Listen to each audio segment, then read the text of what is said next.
आज हम प्रेम के विषय में कुछ चर्चा करेंगे। कोई प्रेम जताता है, कोई प्रेम जताता है, कोई प्रेम निभाता है, किसी को प्रेम बांधता है, किसी का प्रेम त्यागता है, किसी का प्रेम खींचता है, किसी का प्रेम रिझाता है। सारा खेल ही प्रेम का है। किसी का प्रेम लुटता है तो कोई प्रेम में लुट जाता है, कोई प्रेम में बन जाता है तो कोई प्रेम में मिट जाता है। ये प्रेम में जाने क्या क्या करवाता है। कभी राधा कृष्ण सा अधूरा रह जाता है, कभी मीरा सा जहर पी मोक्ष पा जाता है, तो कभी सीता सा वन वन घुमाता है, कभी राम सा समुंदर लांग जाता है, कभी पार्वती सा जन्म जन्मांतर तक तपस्या करवाता है, तो कभी शिव सा प्रतीक्षा करवाता है। सच में सारा खेल प्रेम का है। बस प्रेम, प्रेम और प्रेम। दोस्तों, आज इस महंगाई के युग में सबसे ज़्यादा समस्याएं मिडिल क्लास की होती है। गरीब आदमी को सरकारें काफ़ी कुछ देती हैं तो उनका गुजारा चल जाता है। अमीर आदमी के पास वो तो वैसे ही पहले से ही संपन्न होता है, तो उसे कोई ज़्यादा आर्थिक समस्याओं से जूझना नहीं पड़ता है। लेकिन मिडिल क्लास का व्यक्ति जीवन भर ना तो ऊपर जा सकता है न नीचे आ सकता है, तो वो इसी सोच में डूबा रहता है कि क्या करना चाहिए। तो उसके ऊपर कुछ पंक्तियां हैं, तो वो हम उनके ऊपर बात करते हैं। मिडिल क्लास का होना भी किसी वरदान से कम नहीं होता है। कभी बोरियत नहीं होती है, जिंदगी भर कुछ न कुछ आफत लगी रहती है, समस्याओं का अंबार लगा रहता है। मिडिल क्लास वालों की स्थिति सबसे दयनीय होती है। न इन्हें तैमूर जैसा बचपन नसीब होता है, न इन्हें अनूप जलोटा जैसा बुढ़ापा, फिर भी अपने आप में उलझते हुए व्यस्त रहता है। मिडिल क्लास का होने का अपना फायदा भी है। चाहे BMW का भाव बढ़े या आरडी का, फिर या आईफोन लॉन्च हो जाए, कोई फर्क नहीं पड़ता है। मिडिल क्लास लोगों की आधी जिंदगी तो झड़ते हुए बाल और बढ़ते हुए पेट को रोकने में ही चली जाती है। इन घरों में पनीर की सब्जी तभी बनती है जब दूध गलती से फट जाता है, और मिक्स वेज की सब्जी भी तभी बनती है जब रात वाली सब्जी बच जाती है। इनके यहाँ फ्रूटी कोल्ड ड्रिंक एक साथ तभी आते हैं जब कोई मेहमान घर में आता है, उसी समय इनके यहाँ ये चीज़ें आती है, नहीं तो वैसे ही काम चलता रहता है। मिडिल क्लास वालों के यहाँ कपड़ों की तरह खाने वाले चावल की भी 3 वैरायटी रहती है। डेली, कैजुअल, पार्टी वाला। छानते समय चाय पत्ती को दबाकर लास्ट बूंद तक निचोड़ लेना ही मिडिल क्लास वालों को परम सुख की अनुभूति देता है। ये लोग रूम फ्रेशनर का इस्तेमाल नहीं करते, सीधे अगरबत्ती जला देते हैं। मिडिल क्लास भारतीय परिवार के घरों में गेट टुगेदर नहीं होता है, यहाँ सत्यनारायण भगवान की कथा होती है। इनका फैमिली बजट इतना सटीक होता है कि सैलरी अगर 31 की बजाय 1 को आए तो गुल्लक फोड़ने की स्थिति बन जाती है। मिडिल क्लास लोगों की आधी जिंदगी तो बहुत महंगा है, बोलने में ही निकल जाती है।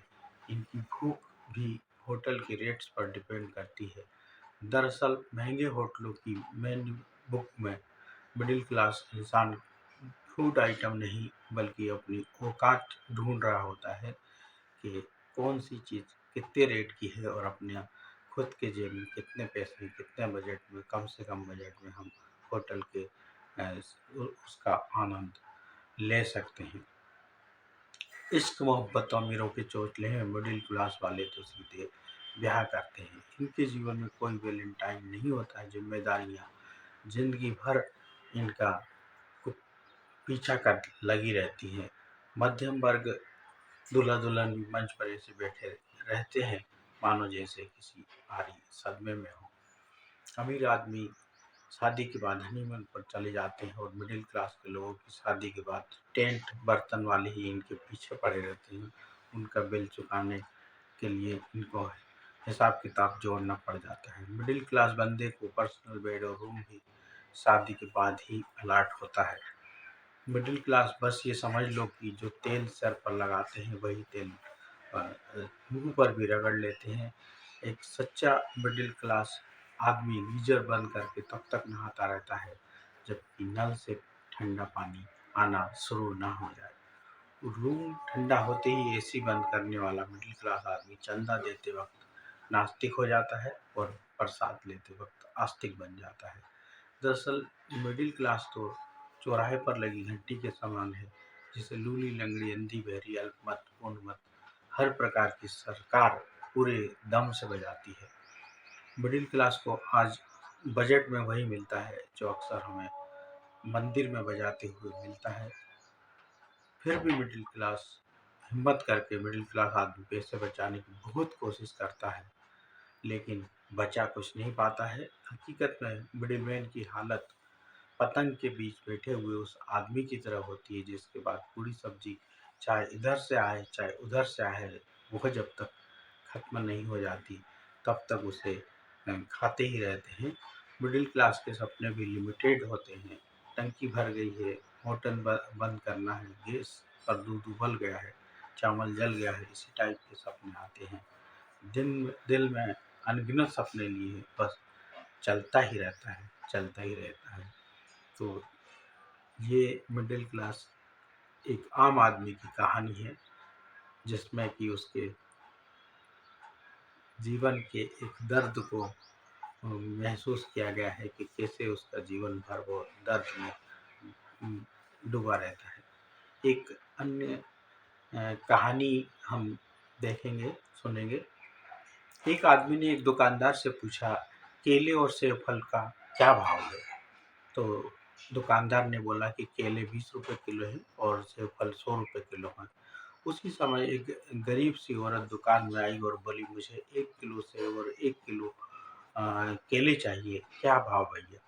तो दुकानदार ने बोला, केले 5 रुपए दर्जन है और सेब 25 रुपए किलो है। औरत ने कहा, जल्दी से दे दीजिए। दुकान में पहले से मौजूद ग्राहक ने खा जाने वाली नज़र से दुकानदार को घूर कर देखा। इससे पहले कि वो कुछ कह पाता दुकानदार ने ग्राहक को इशारा करते हुए कहा, भाई साहब थोड़ा सा इंतज़ार कीजिए। औरत खुशी खुशी खरीदारी करके अब दुकान से निकलते हुए बड़बड़ाई, हे भगवान तेरा लाख लाख शुक्र है, मेरे बच्चों आज फल को खाकर बहुत खुश हो गए। औरत के जाने के बाद दुकानदार ने पहले से मौजूद ग्राहक की तरफ देखते हुए कहा, ईश्वर गवाह है भाई साहब, मैंने आपको कोई धोखा नहीं दिया है, मैंने आपको कोई धोखा देने की कोशिश नहीं की है। यह एक विधवा महिला है जो 4 अनाथ बच्चों की माँ है, किसी से भी किसी तरह की मदद लेने को तैयार नहीं है। मैंने कई बार कोशिश की है कि हर बार मुझे नाकामी मिली है। तब मुझे यही तरकीब सूझी कि जब कभी आए तो मैं उसे कम से कम दाम पर लगातार चीज़ें दे दूँ। मैं यह चाहता हूँ कि उसका भरम बना रहे और उसे लगे कि वह किसी की मोहताज नहीं है। मैं इस तरह भगवान के बंदों की पूजा कर लेता हूँ। थोड़ा देर रुक कर दुकानदार बोला, यह औरत हफ्ते में एक बार आती है, भगवान गवाह है, ईश्वर साक्षी है, जिस दिन यह आती है उस दिन मेरी बिक्री बहुत बढ़ जाती है और उस दिन परमात्मा मुझ पर पूरी तरह मेहरबान हो जाता है। ग्राहक की आंखों में आंसू आ गए।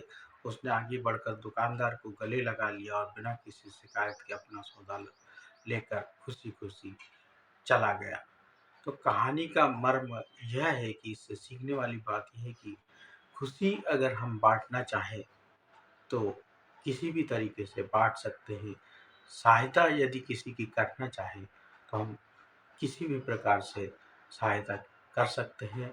हमारा भाव श्रद्धा का होना चाहिए, हमारा भाव में लोगों के प्रति विनम्रता होना चाहिए।